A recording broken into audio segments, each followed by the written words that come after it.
ಕರ್ತವ್ಯದ ಕಥೆಯಲ್ಲಿ ಸಂಬಂಧದ ಬೆಲೆ. ಅದೊಂದು ಪುಟ್ಟ ಹಳ್ಳಿ, ಅನುಕೂಲಕ್ಕೆ ತಕ್ಕ ಚಿಕ್ಕ ಮನೆ. ಆ ಮನೆಯಲ್ಲಿ 2 ಹಿರಿಯ ಜೀವಿಗಳು, ಅಜ್ಜ ಅಜ್ಜಿ. ಅವರಿಗೆ 2 ಗಂಡು ಮಕ್ಕಳು ಮತ್ತು ಹೆಣ್ಣು ಮಕ್ಕಳಿದ್ದರು. ಅವರು ಗಂಡನ ಮನೆಗೆ ಹೋಗಿದ್ದಾರೆ.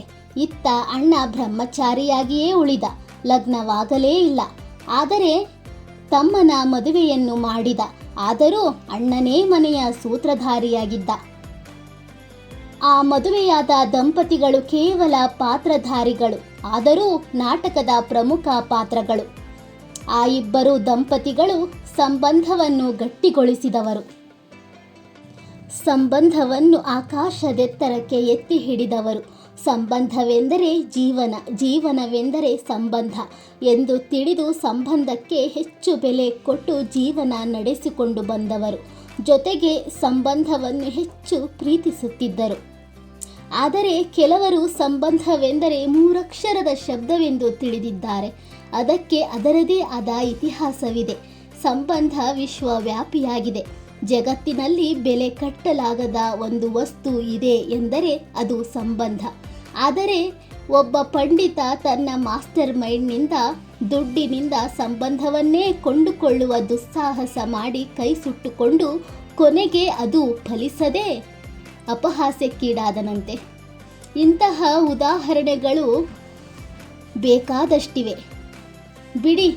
ಇತ್ತ ಆ ಮದುವೆಯಾದ ದಂಪತಿಗಳಿಗೆ 2 ಹೆಣ್ಣು ಮಕ್ಕಳು, 1 ಗಂಡು ಮಗು ಇದ್ದು ಯಾರ ಸಹಾಯ ಮತ್ತು ಯಾರ ಹಂಗೂ ಇಲ್ಲದೆ ಜೀವನ ಸಾಗಿಸುತ್ತಿದ್ದಾರೆ.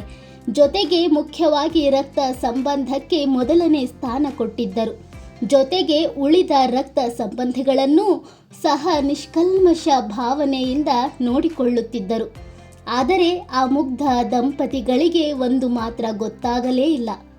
ಅದೇನೆಂದರೆ ನಮ್ಮ ರಕ್ತ ಸಂಬಂಧಿಗಳಲ್ಲೇ ಈ ರೀತಿಯಾದ ವಿಕೃತ ಹಿತಶತ್ರುಗಳಿದ್ದಾರೆ ಎಂದು. ಈ ನಡುವೆ ಆ ದಂಪತಿಗಳು ಅವರ ಹಿರಿಯ ಮಗಳ ಮದುವೆ ಮಾಡಿದರು. ಮದುವೆ ಮಾಡಿ 1 ವರ್ಷಕ್ಕೆ ದುರ್ದೈವವಶಾತ್ ಸೂತ್ರಧಾರಿ ಅಣ್ಣ ತೀರಿಕೊಂಡರು. ಸತ್ತು 6 ವರ್ಷವಾದರೂ ದಂಪತಿಗಳು ತಮ್ಮ ಕರ್ತವ್ಯ ಮರೆಯಲಿಲ್ಲ. 2ನೇ ಮಗಳ ಮದುವೆಯನ್ನೂ ಯಾರ ಸಹಾಯವಿಲ್ಲದೆ ಮಾಡಿ ಮುಗಿಸಿದರು.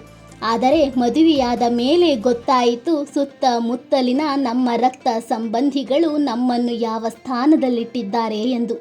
ಅಲ್ಲಿಗೆ ನಿಟ್ಟುಸಿರು ಬಿಟ್ಟರು. ನಮ್ಮ ಸಂಬಂಧದ ಕರ್ತವ್ಯ ಮುಗಿಯಿತು ಎಂದು. ಆದರೂ ದಂಪತಿಗಳು ಧೃತಿಗೆಡಲಿಲ್ಲ. ಯಾಕೆಂದರೆ ಅವರಿಗೆ 3 ಕರುಳಬಳ್ಳಿಗಳಿದ್ದಾರಲ್ಲ. ನೋಡಿದಿರಾ ಕರ್ತವ್ಯದ ಕಥೆಯಲ್ಲಿ ಸಂಬಂಧದ ಬೆಲೆ ಎನ್ನುವ ನಾಟಕ ಎಷ್ಟು ಚೆನ್ನಾಗಿದೆ ಅಲ್ವಾ? ಇದನ್ನು ಬರೆದವರು ಮತ್ತಾರೂ ಅಲ್ಲ, ಸಂಬಂಧವೇ ಜೀವನದ ಉಸಿರು ಎಂದು ಬದುಕುತ್ತಿರುವ ನೊಂದ ದಂಪತಿಗಳು. ಇದು ನಿಜ ಜೀವನದ ನೈಜ ಘಟನೆ. ಇದು ಎಲ್ಲರಿಗೂ ಅರ್ಥವಾಗುವಂಥದ್ದಲ್ಲ. ಸಂಬಂಧದ ಬೆಲೆ ಗೊತ್ತಿರುವವರಿಗೆ ಮಾತ್ರ ಅರ್ಥವಾಗುವಂಥದ್ದು, ಹಾಗೂ ಸಂಬಂಧದ ಬೆಲೆ ಗೊತ್ತಿದ್ದರೂ ಅದನ್ನು ಉಳಿಸಿಕೊಳ್ಳದೇ ಇರುವಂತಹ ವ್ಯಕ್ತಿಗಳಿಗೆ ಇದು ಅರ್ಥವಾಗುವಂಥದ್ದು.